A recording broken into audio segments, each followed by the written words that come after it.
오늘 말씀은 요한복음 14장 말씀입니다. 제목은 눈으로 보는 하나님이라는 제목으로 말씀 나누겠습니다. 책을 정할 때 가장 중요한 게 제목입니다. 왜냐하면 제목을 보고 판단하기 때문에. 그리고 유튜브에서 영상을 누를 때 썸네일이 중요하죠. 왜? 썸네일 보고 누르기 때문에. 눈으로 보는 하나님이라는 제목을 제가 지은 것은 제가 육의 눈으로 안 보이는 그 신령한 하나님을 봐서 이 말씀을 정한 것이 아니라 우리가 말씀을 통해서 하나님을 본다는 게 어떤 의미인지를 나누고 싶어서 제목을 이렇게 정했습니다. 먼저 14장의 배경을 봐야 되는데요. 제가 항상 말씀드리는 거지만 말씀은 몇 절 읽고 그 말씀에서 우리가 말할 수 있지만 맥락이 중요하다는 거, 그렇죠? 맥락이 중요하다는 거. 그래서 14장을 전체를 보면서 이 구절을 봐야지 눈으로 하나님을 본다는 게 무엇인가를 알 수 있다는 사실입니다. 자, 14장의 배경은 뭐냐면은 예수님께서 십자가에 달려 돌아가시기 전에 제자들과 대화하는 모습입니다. 그래서 내가 죽고 부활해서 가면은 그의 나라, 하나님 아버지의 나라에 가서 너희들을 위해, 제자들을 위해서 거처를 준비하겠다라는 말씀이에요. 자, 그러나 그 말씀을 들은 제자들이 8절에서 답답함을 보입니다. 그래서 하나님을 직접 보여주세요 라고 예수님께 요청을 하는 장면이에요. 참 예수님께서 답답하셨을 것 같아요. 왜냐하면 여태까지 다니면서 하나님의 나라를 경험했다고 생각했는데 제자들이 여전히 지금 후반부니까, 사역의 후반부에 3년간 예수님과 동거동락한 제자들이었잖아요. 근데 3년간 막바지에 와서 그 하나님을 보여달라고 하니 예수님 입장에서는 얘네들이 왜 그럴까? 여태까지 보고 들려주고 했던 것이 다 하나님의 나라인데, 하나님의 모습인데 왜 그렇게 궁금할까? 답답하셨을 것 같아요. 그래서 저 같았으면은 좀 뭐라고 하고 이거밖에 안 되냐 좀 채찍도 하고 좀 말로 이렇게 표현했을 것 같은데 예수님은 오히려 그렇게 얘기는 하지 않으십니다. 자, 제가 이렇게 얘기를 해볼게요. 여러분, 그 기체가 눈에 보이지 않지요? 근데 분명히 물질로 있다는 거 압니다. 그렇죠? 물질로 존재한다는 것도 아니고 과학적인 것도 검증이 가능하고, 그리고 우리가 소위 지난번에 저희 비유를 얘기했었는데 바람도 우리 뺨에 부딪히면은 눈에 분명히 보이진 않습니다. 이거는 어떤 과학적인 개념으로 검증은 안 돼요. 그러니까 어떤 기체 개념이 아니기 때문에, 산소 안에서 공존하는 그 자체이기 때문에. 근데 우리가 있다는 걸 압니다. 자, 예수님은 영의 눈으로 보여달라는 육의 눈으로 보여달라는 그 제자의 질문에 답을 하시죠. 제가 9절 읽겠습니다. 예수께서 이르시되 빌립아, 내가 이렇게 오래 너희와 함께 있으되 빌립이 너가 나를 알지 못하느냐? 나를 본 자는 아버지를 보았거늘 어찌하여 아버지를 보이라 나에게 말하느냐라고 이렇게 얘기한다는 거예요. 여러분, 그 연관되는 이야기입니다. 우리나라에 부흥이 1891년 이후 알렌 선교사님이 들어오시고, 그 다음에 1905년 평양 대부흥이 일어나고, 그 다음에 쭉 부흥의 역사가 많이 일어났어요. 그 부흥의 역사를 보면은 하나같이 공통적인 게 뭐냐면은 회개가 있었어요. 회개. 그 회개의 실체가 뭐냐, 다른 게 아니에요. 주님, 내가 남의 곡식을 도둑질했습니다. 용서하여 주시옵소서. 주님, 내가 다른 여자를 간음했습니다. 다른 아내를 눈요기했습니다. 주님, 내가 나의 노예를, 당신 노예였으니까 제가 나의 몸종 노예들을 함부로 대했습니다. 용서하여 주십시오. 눈물을 흘리면서 통곡하고 처절한 부르짖음이 있었다는 게 공통적인 거예요. 두 번째, 이러한 회개가 있고, 두 번째는 치유와 역사가 일어나는데, 몸이 아팠던 문둥병자가, 오늘 주일 목사님이 설교가 이제 문둥병 이야기가 나오는데 실제로 그런 역사들이 일어났어요. 특히 여러분, 그 부모님 세대한테 물어보면 아실 거세요. 우리나라 1960년부터 70, 80년, 90년까지 오지 않고 80년대까지만 해도 약 30년간 다양한 신학적인 색깔을 가진 목사님들이지만 특히 부흥사님들이 막 안수하고 하면 눈이 뜨여지고 실제로 병이 나았던 역사들이 있어요. 혹시 들어봤나요? 부모님한테 들어봤어요? 한번 물어보시면 그런 역사가 우리나라에 있었어요. 지금도 저기 오살리 기도원이나 아니면 뭐 하늘산 기도원 이런 기도원에서 기도하다가 방언도 일어나고 기적을 경험한 사람이 너무나 많습니다. 우리 권사님들도 그런 경험이 있으세요. 분명한 것은 예수님은 분명히 너희들이 나를 보았고 그리고 나의 말을 경험했고 하였는데 왜 하나님을 보이라 하느냐라고 되질문을 하신다는 거죠. 자, 여러분 신구약의 핵심이 무엇인지 아십니까? 간단하게 신약과 구약의 핵심. 예수님께서도 말씀하셨고 그리고 구약에서도 예수님께서 모세를 통해서 말씀하신 게 있어요. 두 가지죠. 첫째, 하나님 사랑과 그 하나님 사랑을 가지고 뭘 사랑해요 또? 이웃. 그렇지. 이웃을 사랑하라는 게 신구약의 핵심이에요. 그래서 예수님은 이걸 가지고 모든 율법의 완성이다라고 얘기하세요. 그리고 그 율법의 완성이 누구로 눈에 보인 누구로 오셨다고요? 그리스도. 예수님이 오셨다는 사실이 성경의 핵심이에요. 자, 근데 여러분 3년간 예수님이 하셨던 행적이 뭔지 아시죠? 마가복음, 마태복음, 사복음서 보면 다 공통적으로 나오는 게 뭐예요? 예수님이 말씀을 전파할 때 그렇지요. 병자가 낫고 귀신이 떠나가고 질병이 떠나가고 그렇지요. 다 나았던 기적이에요. 이것을 누가 봤다? 제자들이 봤다는 거예요. 제가 11절 읽겠습니다. 내가 아버지 안에 거하고 아버지께서 내 안에 계심을 믿으라. 그렇지 못하겠거든 행하는 그 일로, 다시요, 행하는 그 일로 말미암아 나를 믿으라. 여러분 그 창세기 1장 1절에 보면은 태초에 하나님이 천지를 창조하신다는 말씀이 나와요.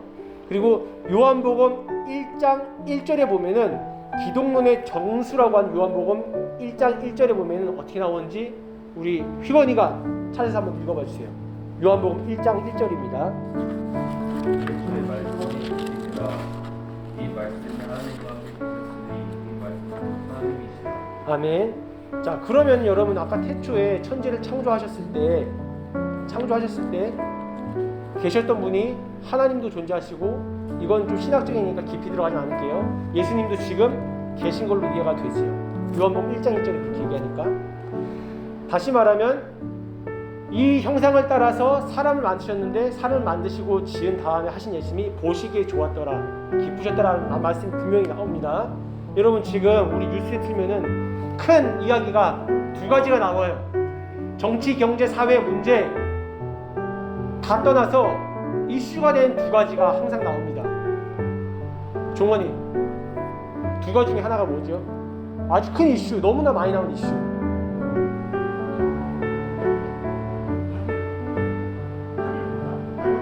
아, 역시 경제 쪽에 경제 눈이 보이는구나. 아, 좋아, 굿이요. 자, 큰 이슈가 있는데 뭐냐면은 바로 대통령 문제, 맞죠? 정치 문제. 그리고 더 큰 문제, 우크라이나 러시아 사태.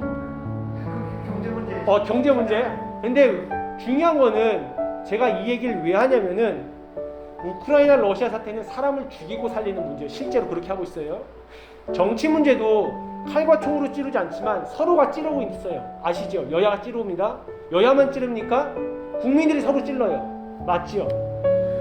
결론은 하나님의 형상을 닮은 사람끼리 서로가 서로를 죽인다는 게 핵심이에요. 물론 정치든 지금 우크라이나 국제 정세든 누가 잘못하고 잘잘못을 따지는 건 중요한데 더 중요한 건 그것이 아니라 그런 과정을 통해서 사람이 실제로 죽어가고 있고 죽는다는 게 핵심이에요.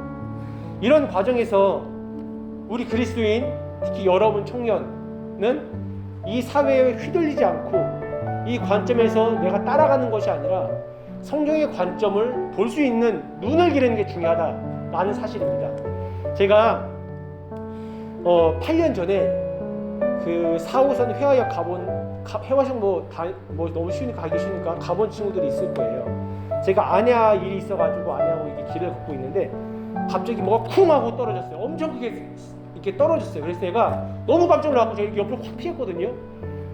근데 어떤 일이 있었냐면 회화역 가면 주변에 여러분 고층 건물들이 되게 높아요.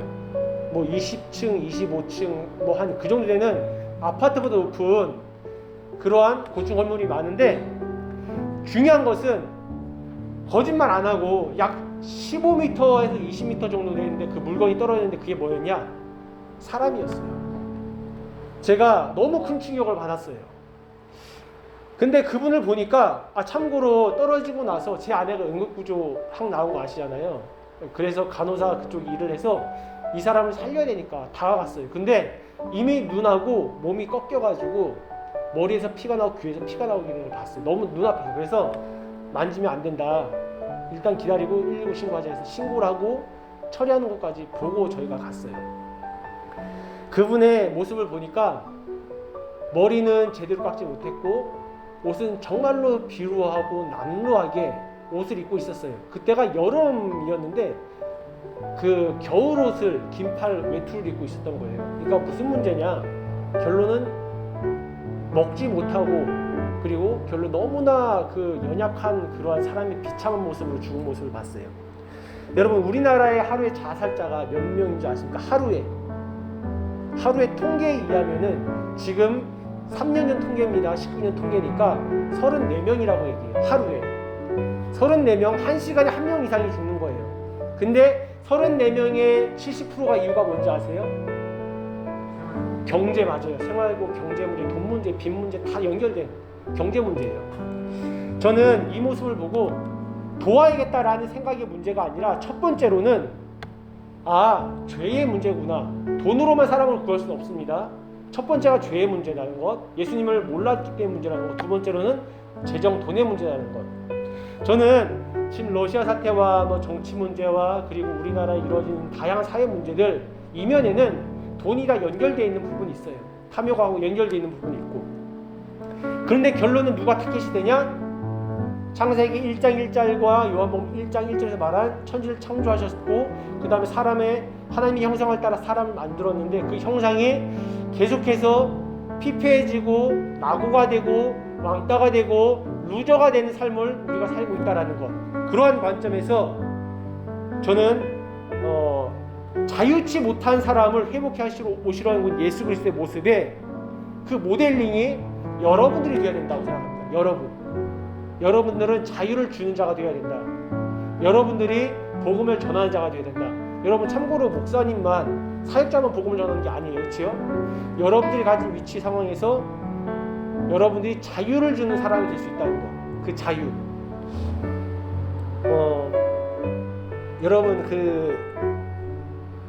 여러분 주위에 혹시 그 가난과 질병에서 탈출한 사람들이 있고 그리고 주님의 말씀의 능력으로서 그리고 치유의 사건이 여러분 기준에서 일어난 걸 혹시 보셨습니까? 저는 그런 모습을 볼 수 있길 되길 바랍니다. 그리고 그런 모습은 다른 모습이 아니라 예수님께서 말씀을 전하실 때 일어났던 그 능력의 모습이라는 거예요. 여러분이 하나님을 보는 방법은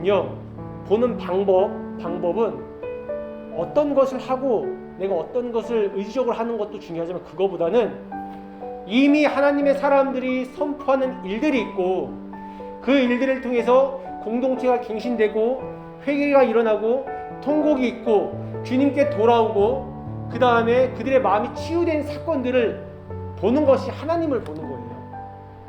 이해되십니까? 저는 하나님을 여러분들이 볼 수 있게 되길 바라요. 그리고 그런 보는 공동체나 조직을 찾아가서 만나기를 원해요. 왜 하나님이 사람을 통해 말씀하시냐? 사람을 통해 일을 하시기 때문에 사람을 통해 말씀하세요. 그래서 여러분이 만난 사람들을 주위에서 보셔야 됩니다. 주위에서 만나시고 그리고 주위에서 그들과 가까워지셔야 돼요. 요한복음 1장 1절을 제가 다시 읽겠습니다. 태초에 말씀이 계시니라 이 말씀이 하나님과 함께 계셨으니 이 말씀은 곧 하나님이시라. 여기서 이 말씀은 여러분 로고스의 말씀이에요. 로고스는 지금 기록된 이 말씀을 가르쳐요. 그래서 예수님이 이 말씀을 가지고 성경 구약 당시 율법서입니다. 오경을 가지고 제자들을 가르치고 여러 가지 치유와 이적을 베푸셨던 거예요. 그래서 저는 여러분들이 가장 기초가 되는 말씀을 성실히 잘 이해할 수 있기를 바라요. 지금 우리가 카톡으로 보고 있잖아요. 사실 우리 실험을 해봤잖아요. 그렇죠? 실험을 했습니다. 제가 일부러 실험한 목적이 있잖아요. 제가 보내지 않더라도 여러분들이 알아서, 그렇죠? 그러한 경지까지 여러분들 마음에 스며들기를 바라는 마음이 있습니다. 제가 이 시간 기도하고 마치겠습니다. 주님, 우리가 주님의 말씀으로써 준비되는 청년 되길 소망합니다. 무엇보다 말씀을 읽고 그 말씀이 구현되는 그러한 장소가 우리 교회 공동체가 되게 하시고, 그러한 사람을 만나고 그러한 삶을 통해서 우리가 주님의 영적인 모델링이 되길 소망합니다. 주님께서 우리를 붙잡아 주시고 인도하여 주시옵소서. 감사합니다. 예수님 이름으로 기도합니다. 아멘.